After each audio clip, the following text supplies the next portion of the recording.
Greetings, friends of the Great Second Advent Movement, and welcome once again to the Present Truth Studies YouTube channel. I'm your host, Brother Eric, and today we're going to follow up with another review of what it might be like to be at a General Conference session. In this case, this was Atlanta, Georgia in 2010. So I was there on the street once again, took a lot of photographs, so I'm going to give you another slideshow, another treat to see what we found and what I discovered on the streets there. It was different than St. Louis in 2005. For those, there was a comment, oh, we didn't want to hear any about the branch. Well, what was remarkable here is this session, there were no branch factions at all. So you never know who's going to be there, but there were other people there. So we'll talk about that and give you a feel for what it's like to be part of this colossal event, that happens every 5 years. And for those of you that will maybe attending the St. Louis session this year, coming up here literally in a couple of weeks in 2025, I'll give you an idea of what you might expect and so forth. So anyway, let's come on in and let's see how this goes. Okay. So here is the beginning of the session during the week, and inside this dome, and the floor is where all the delegates sit, and they have their business meetings. This is probably between meetings, so there's very few people in here. So this is the empty stadium. This is inside of a football stadium. I think they host the Atlanta Falcons or whatever. Now we're gonna contrast with what this looks like on the Sabbath, the second Sabbath in particular. So this is just a frontal view, big stage, of course, big screens, and Adventists like to put on a big show, lots of reports, lots of music and singing and so forth. So that's the big stage. Inside that dome, so like I say, it's quite a large structure. That's looking straight up at the ceiling, so this is covered. And in July, Atlanta's pretty hot, so this has some level of climate control. You can't have people... when you're outside, it got pretty hot. Now, there was a billboard that showed up out on the street there, and this was from a group of Davidians. I think they were based out of Florida. Freedom Under Fire, ReligiousLibertyHoax.com, and they were exposing the hypocrisy of Seventh-day Adventists claiming to be champions of religious liberty and then failing to support the rights of conscience of members of the church or people that consider themselves Seventh-day Adventists that they don't agree with. Now, keep in mind, this is way before COVID, okay? COVID really exposed the hoax, religious liberty hoax, in the Adventist church when they failed to support the rights of conscience, and that's what's created a big controversy, involving Conrad Vine and others. But this website, at any rate, was hosted by a small group of Davidians to try to bring light to the prior issues of the Adventist church, casting out people that they don't agree with. So that they obviously spent a lot of money on getting these full-size billboards. This is close to where the session was held. There's just another picture of it right there in downtown Atlanta. Now, this is a scene on the street here. We've got this brother here handing out literature, and this is from, now, compared to St. Louis, this time there were a pretty big presence of two Davidian groups, one from Waco, Texas, and one from Mountaindale, New York. And so you're going to see several pictures of them. The Waco group was once again handing out these bags of publications, but none of the original Shepherd's Rod. That won't be the case here in 2025. We will be there with the original. Okay, so here's another one of those brothers, Spanish-speaking, bilingual, from the Waco group, trying to interact with most of these people here on the street or Seventh-day Adventists, going either from that football stadium to the convention center. You'll see the layout here, the exhibition area. So this is called the Georgia World Congress Center. That's where the exhibition was. So it was kind of across a common area Behind me would have been the football stadium. So during breaks, you get a lot of people out in these common areas. This is inside that exposition area, 2-level. Down below, you can see obviously a lot of people and booths and opportunities to relax, talk to people, and socialize. So that's a big part of it. Here's just another view. Quite a few people, traveling up and down escalators and going about. Of course, this is nice and climate controlled. The one thing about this area, you'll see the leaders and you'll see all kinds of people in here. You cannot go in here and, quote, proselytize. This is rented property, okay? So you cannot go set up charts or hand out literature. You have to do that on the public sidewalk, okay? So this is an important distinction. So if you tried to do it in here, you would be quickly escorted out by security. This is just a interesting light shining through the clouds picture one day. Oh, this is a Walmart. I at this time I was kind of on a budget, so I spent some of the nights in a Walmart parking lot. I met a brother that lived nearby, and he took me in and another brother and let us stay in his house for the rest of the week, so we're very thankful for that. Okay, this is out on the street. This is an entourage of what I call big shots, or church leaders. They're busily going from place to place. It's a little difficult to approach them and chat with them. They obviously are busy and they have an agenda, but they're suited up, and so you will notice that. Trying to intercept them and have a conversation would probably not be very easy because they're very busy men, of course. This is a group of those three gentlemen there, Waco Davidians. I think they were walking around looking for places to set up and hand out literature during the Sabbath. So this is kind of during the slow time. Same group, scouting the place out, if you will, where to set up and common areas where you could set up and distribute literature and practice your First Amendment right to freedom of speech and freedom of religion. This is the area where buses would come in and people would unload and go into either the Georgia Dome or the exhibition center. So a lot of people milling around out on the street. I think this is the first Sabbath. Usually the sessions are held over 2 consecutive Sabbaths. So inside, this is as it's getting started. Maybe they will hold a Sabbath school, but you can't really ask questions. It's just like an entertainment. Somebody will be up there giving a monologue. So people are starting to fill in, of course, but you can see, for the most part, 3 tiers is starting to fill up. But as we go on, this is later, probably during the Sabbath, you see a couple levels filled up. But as you see, the top tier is not. Okay, so this would be typical of the first Sabbath. Now, one of these stadiums would hold probably upwards to capacity, probably 75 to 80,000. So on the first Sabbath, we might be looking at 35,000 people in here, maybe 40. Quite a lot, but we'll contrast this. So this is a good shot. This is pretty much how many showed up that first Sabbath. Now we'll contrast this with the second Sabbath. You'll see quite a difference here. And most of these people, have traveled in. The people on the floor are delegates and their families.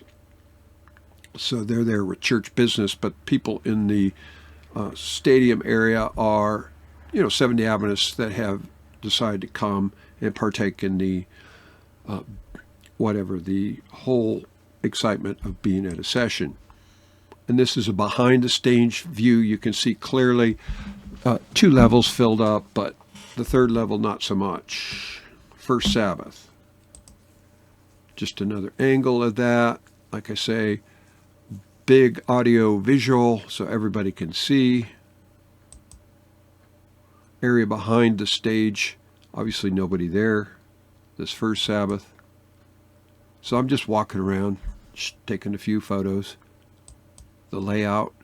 And of course, they have choirs and music and lots of presentation and so forth. That's the big stage, the big show if you will, to talk about all the ways that the church is being blessed, the church growth and so forth.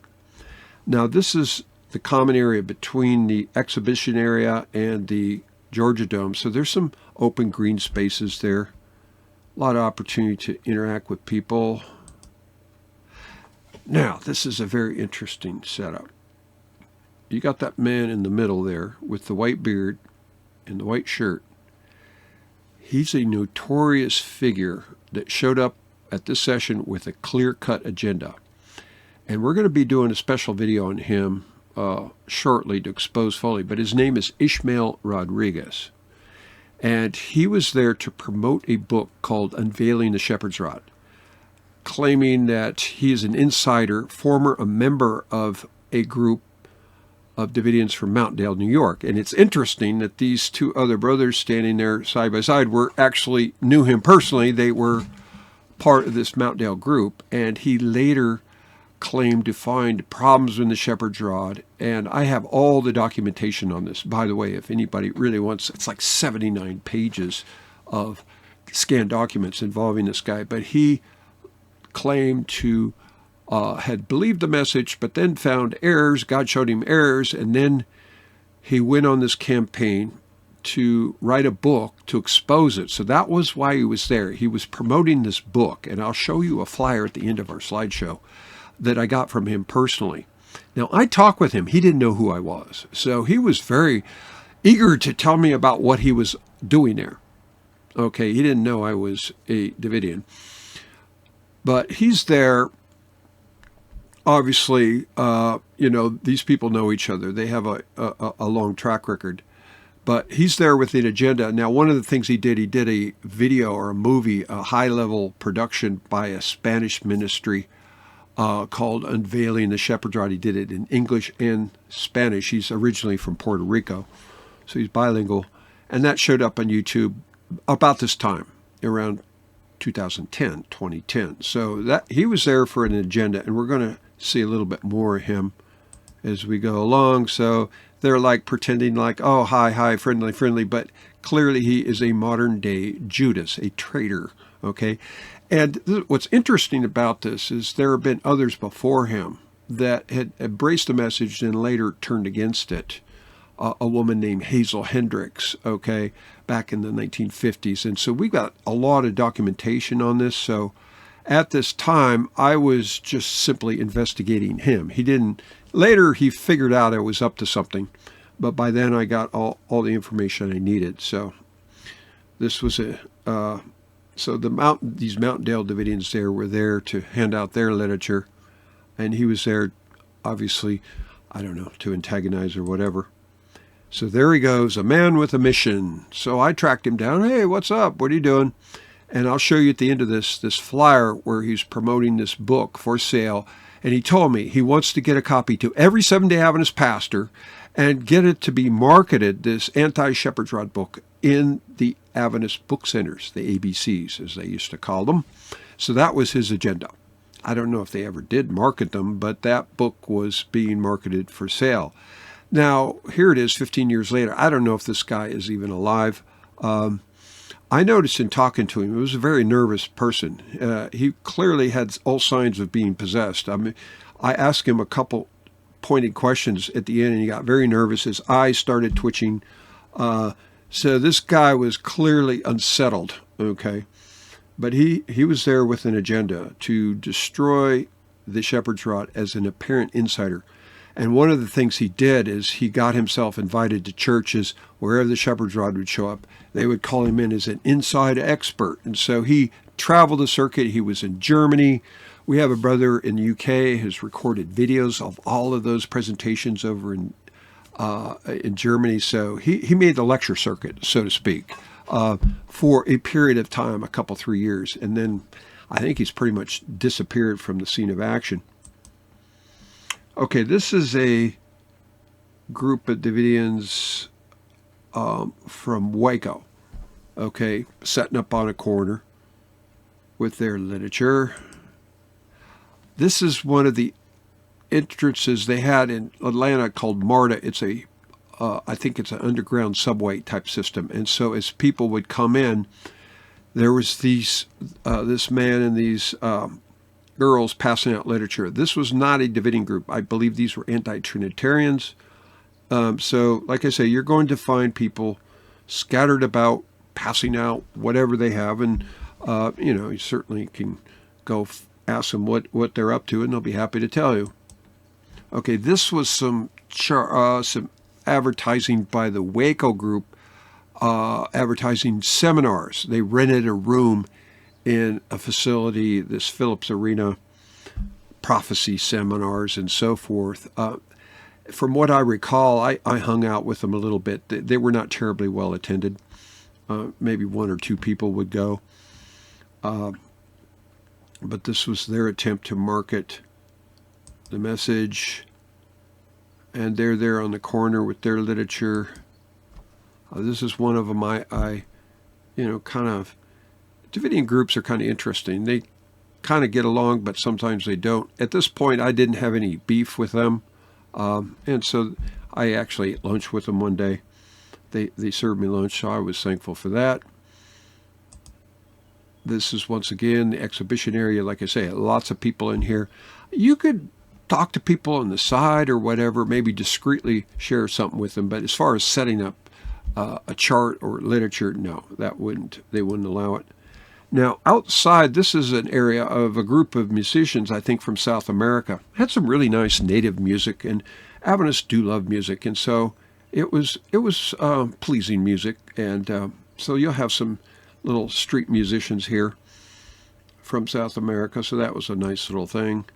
Now, this is an interesting exchange. This is that guy, another day, Ishmael Rodriguez, interacting with Davidians from Waco, but these Waco Davidians are from Mexico, speak Spanish, and they were in a very heated exchange. And so this is something. Here's a picture. Yeah, Ishmael was really, exerting himself, and voices were raised. Now they were jabbering in Spanish. I don't know much Spanish, but I could see that La Vera del Pastor. That's obviously shepherd's rod in Spanish. Words were flying. If we encounter somebody like this on the street, we're going to ID them, but not engage. We're not going to argue or debate. He's clearly there with an agenda to attack and destroy the work of God. And so, like I say, people like this are under demonic control. You just leave them in the hands of the Lord and just disengage and move on. Because you don't want to debate or argue over the Word of God. Ellen White's very clear about that. So I think these Waco brethren got duped. They probably didn't know about him. When that video came out, him exposing the shepherd's rod and veil, that created a lot of discussion amongst Davidians, He was making some very outrageous claims against Victor Houteff and against the message, claiming to be an expert. And people saw it was just completely outrageous. It was character attacks, full of lies, disinformation. And so it was obviously grounds for provocation, to interact with this guy. It's like, okay, you do your work, you're accountable to God. But it's like, meanwhile, it's like, don't engage. Now, here's another group. And I use this for training purposes. I said, well, who do you think these guys are? Just looking at their costumes, if you will. And it's a good exercise in being able to indict people or profile them. And I'll just give you a few hints. They're not Muslim, because you might think they're Muslims, but Muslims tend to have a certain type of head garb. The one guy with the red robe is standing there with the Bible open. Okay, so their Bible, this turned out to be, what do they call them? Black Israelites. Not Seventh-day Adventists, but they were out there on a square nearby the session. They weren't directly involved, but they were out there as street preachers. And of course, they had some stuff on the ground, some illustrations and charts. And this is, of course, the great American experiment. The freedom to speech and the freedom of religion can be practiced. So he's obviously engaging with somebody there. I don't think I spent a lot of time, because I kind of figured out that there with their message, which they have every right to be. So at any rate, that's one of the things. The interesting stuff is always on the street. And they're there proselytizing, so you could certainly go up, and they probably have literature and be willing to share whatever they think is important to them. Okay, here's an interesting one. The man in the middle facing me with the tie is one of the ministers from the Mountaindale group of Davidians. On either side, the man with the suit and the young man with the light blue shirts, those are SDA Reform. Okay, now, a Seventh-day Adventist might think that they're the same group, so they're both offshoots. They're not. They're very, very distinct. The theology and teachings of the SDA Reform movement are clearly distinct. One of the hallmarks, there are two hallmarks of them, but one of them is they call the Seventh-day Adventist Church Babylon, and they're trying to call people out into their reform movement. Now, this is clearly not biblical or scriptural. We're identified as Laodicea, and it comes down to, well, how do you identify or define Babylon? So, at any rate, this brother's having a discussion with them, but they're there proselytizing with their literature. I found them to be kind of reclusive. You know, if you ask them too many questions, they would tend to pull back. But at any rate, he's probably trying to reason with them. I don't think really that since they've separated from the church, they think they have all the light. But the whole history of that movement is something. Their ideas of the 144,000 are very strange. They think Ellen White will be in the number. Of course, she's a dead saint. She'll be resurrected, part of special resurrection in Daniel 12:2. If you don't know that, then if you see us on the street, please ask about that. But the 144,000, Ellen White clearly identifies as living saints. They'll never taste death. They'll be translated. So Ellen White cannot be in the number. So their theology on the 144,000 is out there. It's not biblical. Trying to have a discussion with them about it. I've tried in the Philippines. It usually doesn't work. They're very militant, at least the ones I encountered in the Philippines. But, so like I say, who knows who will be here at this session in 2025? We don't know. But I'll show you more of their display here in a little bit. Okay, this is, a group, I think, from Mountaindale setting up on a corner, street corners. That's where people typically set up. Here's another group set up in this park area on a corner. So Waco had quite a few people. So they had probably several groups of people set up at different places. Now, this is going into the exhibition area. This is the big draw for Seventh-day Adventists, especially, the family of delegates and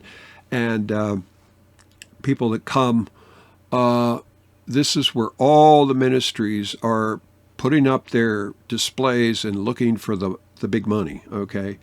Marketing their wares, books, publications, you name it. So everybody's there. Of course, the flagship institution, Andrews University, they're all there to promote, recruit students and so forth.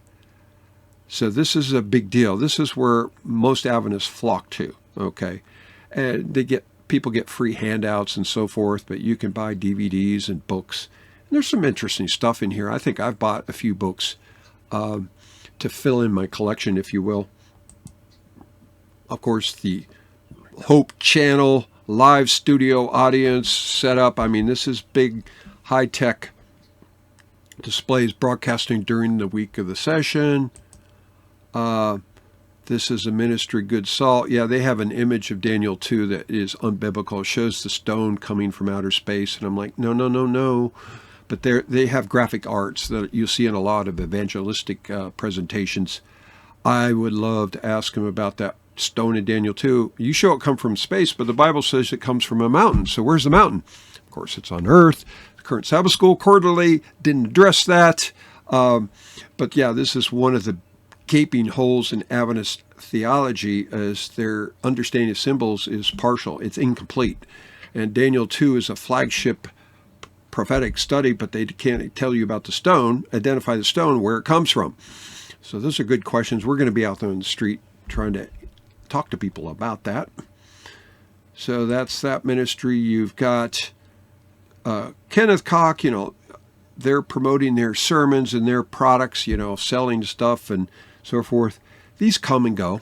Kenneth Cox now is probably retired or even passed away. I don't know. Like I say, this was 15 years ago.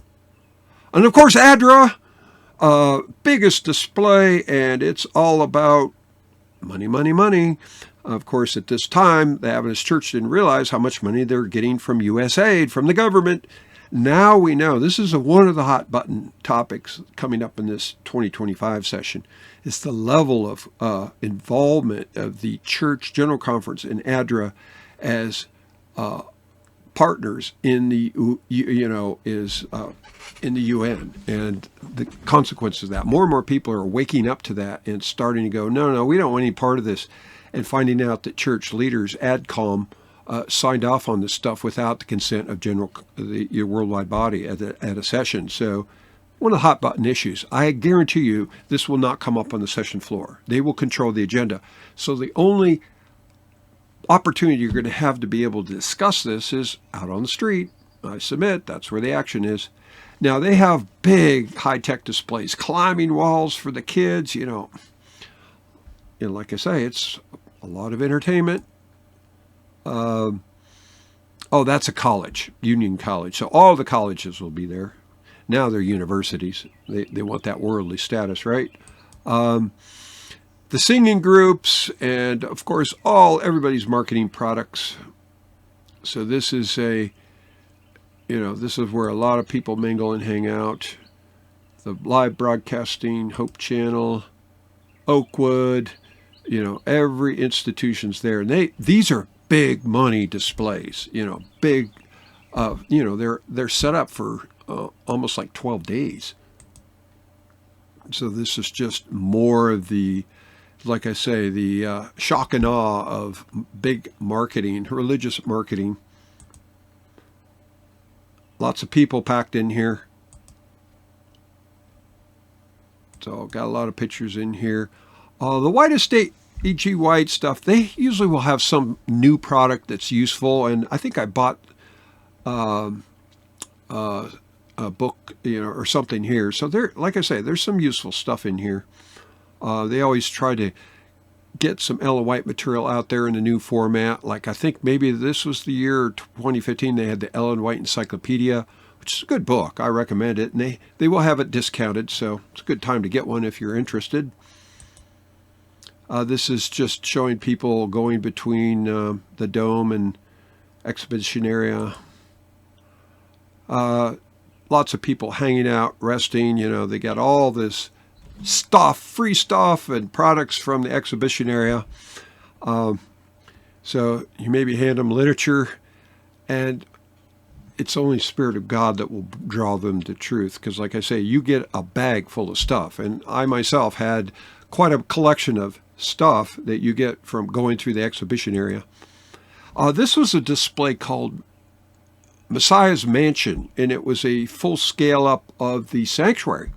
And they had a booth set up with the outer court and the inner court and the temple, the veil within the temple, and they had a demonstration. And this was an interesting thing, a scale layout of the different parts of the furniture of the earthly sanctuary. So this is good educational display.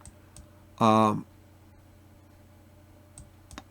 they travel around to places. So that's the Ark of the Lever, where sacrifices were offered. So you could go through this, and so that was notable at this session. I didn't see them at other ones, so there was a good space for them to do that. And then they have there's a table of showbread and so forth inside the most holy place. So they had a good presentation here. I think that's one of the guys that was one of the hosts of it. So this is there's the Ark of the Covenant. And on the side, of course, the law of Moses, the ceremonial law, and then inside the Ten Commandments written with the finger of God on tables of stone. So that helps you deal with feast keepers. If you run into them, they might be some on the street. So this is, and a lot of symbols. So this is good, useful, educational stuff. I think this was a table out in the parking area. I believe this was the SDA reform movement. Yeah. And you would look at the women and say they look like Davidians, but notice there's a difference. They aren't wearing head coverings. Okay. Well, Davidian women will wear head coverings according to 1 Corinthians 11. So they were set up in a parking area, so as people came out of those meetings and out to go to their cars and stuff, they would encounter this. Parking on the street. I did park on the street. Unfortunately, I did get my car broken into and got a few tools stolen, but not a big amount. It is a city, and the police do what they can, but I would say if you do attend a session, bring money and pay to go to a parking structure, so there you don't get your vehicle vandalized. Fortunately, I didn't have anything broken. They managed to pry open a door and get in. It's not hard. Thieves are very good about breaking into cars. But if you're going to travel there, get there early and invest in parking, because it's number one, cooler, and also you won't have problems with thieves. So that's the IMS Publishing. That's the SDA Reform Movement. They publish Ellen White books, and they publish quite a bit of literature. Some really good stuff on health reform, actually. They have a book, A.C. Sass, a book on herbs and health remedies. Excellent book, almost like an encyclopedia. So it's not like they do have some excellent health reform stuff. Their theology, on the other hand, is, like I say, it's not in harmony with the Bible or the Spirit of Prophecy. They were across from that Messiah's Mansion. Just another shot of their promoting time for revival and reformation. Now, I'll get to that. This is the year that Ted Wilson was voted and nominated to become president. And he gave a very notable sermon. I'll talk about that here in a bit. So this is all, there's some of their health stuff and nutrition. SDA Reform got a very strong right arm. And I commend them for that, but their theology, on the other hand, is completely, like I say, out in the bushes. But so they had quite a presence here. This is somebody embossing Bibles, so you get your name or whatever. And they did a very good job. So if you had a leather-bound Bible, you could get it embossed, tin-foiled, or gold-foiled embossing.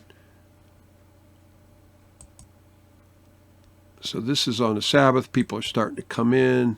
The buses will come in and drop people off. And so this is Sabbath morning. People are starting to come in and group. There's the Georgia Dome. And of course, this is, like I say, a huge stadium. There are entrances all the way around.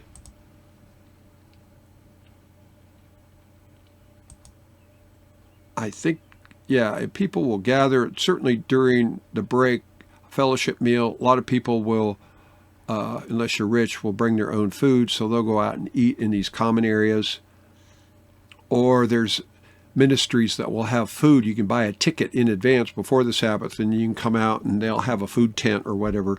And there was a lot of that going on. There was a section that it was Caribbean islands, so believe me, a lot of the Caribbean islanders were there to get their callaloo or whatever their favorite Caribbean dishes. So if you wanted to partake in international food, you certainly could. Okay, this is the second Sabbath. And this is, as you can see, starting to fill up all the way into the third tier. A lot more people. And you're going to see here, definitely, this thing is filling up. Now, this is early in the Sabbath school portion. You can see, like to say, the floor is full. The bottom two levels are filling up. Of course, a lot of show and pomp out in the front, entertainment, all leaders and so forth, introductions and so forth. Now, as this thing fills up, as the Sabbath goes on, it really begins to pack. And as you see here now, as it gets towards the worship hour, this thing gets filled up. Here's a view. You can see that third level is already filling up. And this is behind the stage, so it's filling up there. So this stadium, I say at the end, was about 90% full. I mean, it was packed. And this is the time that Ted Wilson gave his infamous sermon. He was the newly elected president, announced on that second Sabbath, and he gave this urgent appeal, revival and reformation, and warning about inroads of spiritual formation in the church and people doubting the spirit of prophecy. Well, it's interesting. It's remarkable. Now here we are 15 years later. Have things gotten any better? And the answer is no. So this call for revival and reformation was lacking one thing. It was called the Spirit of God. Okay, so true revival and reformation will bring about change, but as far as changes in the Adventist church in the last 15 years, well, you can look for yourself. I don't think it's gotten better. It's only gotten worse. The COVID crisis really exposed things. You know, the Conrad Vine issue, Ron Kelly, pastors leaving Michigan Conference, Adventists, losing their jobs and being punished for not taking the jab, and the ADRA crisis, and taking the government money. All of that stuff has come about recently, within the last few years. So, yeah, things have not gotten better. So here we go. Yeah, this is full house, almost full, all the way up to the third tier. So can you imagine when this thing breaks after their divine worship? The president will be speaking, so maybe it ends at around 1 o'clock. When this thing opens up, those people pour out onto the street. And of course, that's where you have the best opportunities to interact with people. This is behind the stage, okay? So that's how, it fills up. Now, this year was the first year that we debuted or made available the original Shepherd's Rod study charts. These were first published in this full size, in color, colorized in 1944.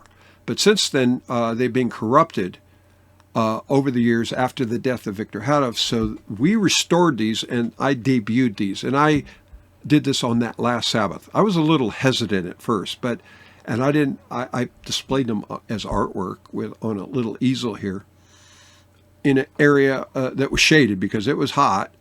And I just let people come by and look at that. And I let that artwork talk to people, the Holy Spirit speak through that. And then I would approach people. So I'd sit back there, and if people stopped and looked, then I could come up and engage them. Are you familiar with his vision in Zechariah 6? Horses, chariots, 2 brass mountains. And that's where we would have our discussion. And what was remarkable, in every case where somebody stopped and looked, and I was able to talk with them, they either asked for more information or I handed them the literature, the track on this study, and everybody took it. And I could see that this is how the Holy Spirit was working, speaking through this artwork to draw people. Now, there were, of course, here I am sitting in the background, waiting for people to approach, but the artwork, the Holy Spirit speaks through the stuff. And now we have all 18 charts, so we could flip between them, and we'll have several sets there. Next week, I'll do the San Antonio session. You'll see how we kind of progressed as we went from session to session. So, yeah, I'm hiding out in the shade, and people would come by. Like I say, we'd always have some mockers or whatever, but I didn't pay no heed to them. It's the ones that come up and wanted to find out more about what God had to say to his church in the prophecy in Zechariah 6, something that Adventist commentaries and Sabbath School Quarterly had nothing to say about. This is, like I say, the Africans will be there in their regalia, their full native costumes, and so you'll see a lot of that. So there I am with another chart with the literature. So this was my first time to do that. When I did that, it was remarkable. The other group from Waco, copycat. So they ran out and grabbed their charts from the vehicle and set it up literally right across from me. And you can notice their charts are not colored. They're not original. Okay. They're not the same. So there I am in the background, and here they are crowding out in front with their charts. Now, that's what Waco likes to do, is crowd their way in and get attention. Like I say, we had a little more trouble with them in San Antonio. You'll find that out next week. But this is the street after that session breaks out. Yeah, lots of Adventists on the street. And I was close to the area where they had the Caribbean food tent. So naturally, you had lots of islanders there, Jamaicans in particular, going for the callaloo. So I was a little, out of territory, but hey, it was the way God ordained it. At any rate, that was an insight of the street scene in Atlanta. I hope you learned something. I'm going to show you one more thing here on Ishmael Rodriguez. I promised I'd show you his, here it is. He was passing this out, this brochure advertising his book, Unveiling the Shepherd's Rod. He was selling it, and then for contacts and orders, had website, mail, and so forth, email. I even wrote down his email address. Like I say, that was his agenda. We're probably going to do a video to expose more about what he did. Like I say, professed former Davidian that turned against the message, became a Judas, and then went on this campaign to contaminate all the pastors with his inside report on the shepherd's rod. Now, I've gone through this. We'll probably go through some of this, but like I say, it's full of half-truths, character assassinations, outright lies. It's reprehensible. So it's natural that Davidians don't really take a liking to this guy, because what he does is certainly not Christian. Anybody that reads this, if you've never read the shepherd's rod, you'll notice the spirit of it is not Christ-like. Very, very hostile. And so some people will see this and they will say, well, what's the guy trying, what's he so afraid of? What's he trying to bash? And they'll go investigate the original and become converted. And that's happened in the past. And attempts for church leaders to attack the shepherd's rod, and honest people say, well, they're obviously hiding something. What are they so afraid of? And they'll go look and inquire about the original and read it and find out, oh, now we see. And they become converted. So a lot of stories like that over the past 9 decades, literally since the rod came out in 1930. So at any rate, I hope you appreciated this report. Please subscribe if you haven't already. Next week we will have the final report of the street scenes on the General Conference session, the last full session, San Antonio, Texas, 2015. Of course, 2020, because of COVID, they had no full session. They had the abbreviated one in 2022. But now, 10 years later, after San Antonio, we got now St. Louis, full session with exhibition. And so this is a big deal. This is going to be historic. So for those of you that are planning to be there on the street, then we look forward to interacting with you and having a discussion about the present truth that the flock needs now. Until we meet again, may God richly bless you as you search for truth as for hidden treasure and to CC from all men whose breath is in their nostrils. Until we meet again, Godspeed.